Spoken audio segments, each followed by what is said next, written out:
এই রাস্তাটি দিয়ে এসেই চোখ পড়বে মুসলিমদের একটি ধর্মীয় প্রতিষ্ঠানের উপর, যে প্রতিষ্ঠানটির নাম দোলাপাড়া গ্রামতিয়া বড় মসজিদ।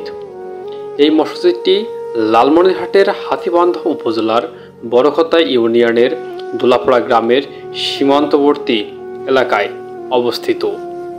যদিও মসজিদটি সীমান্তর সাথে অবস্থিত, কিন্তু মসজিদটি লালমনিরহাট জেলার মধ্যে একটি ঐতিহ্যবাহী মসজিদ।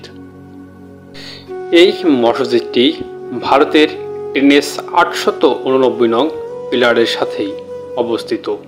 মসজিদটিতে রয়েছে একটি মাজার, একটি প্রাচীনকালের মসজিদ।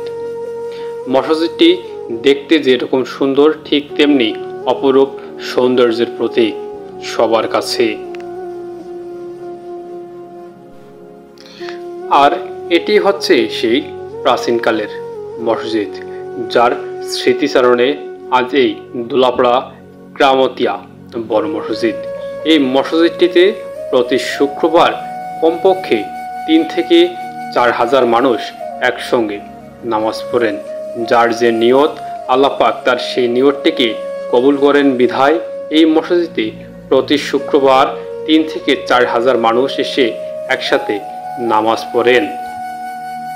এই মসজিদটি সীমান্তবর্তী এলাকা হওয়ার কারণে মসজিদটি নির্মাণের সময় যখন ভিত্তি স্থাপন করা হয়, তখন দীর্ঘ 9 মাস কাজ বন্ধ ছিল। এরপর এই মসজিদটির কাজের অনুমোদন হয় ফার্স্ট ফ্লোর তথা 2 তলার। এই মসজিদটি নির্মাণ করতে ব্যয় হয়েছে প্রায় 3 কোটি টাকা।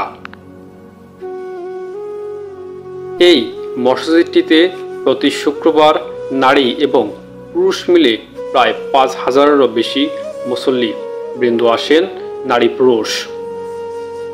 NH 889 নং পিলারের সাথে এই দোলাপাড়া গ্রামতিয়া বড় মসজিদটি অবস্থিত এবং এই মসজিদটির সাথে ভারতের একজন ব্যক্তির কবরস্থানও রয়েছে এই দোলাপাড়া গ্রামতিয়া বড় মসজিদের পাশে।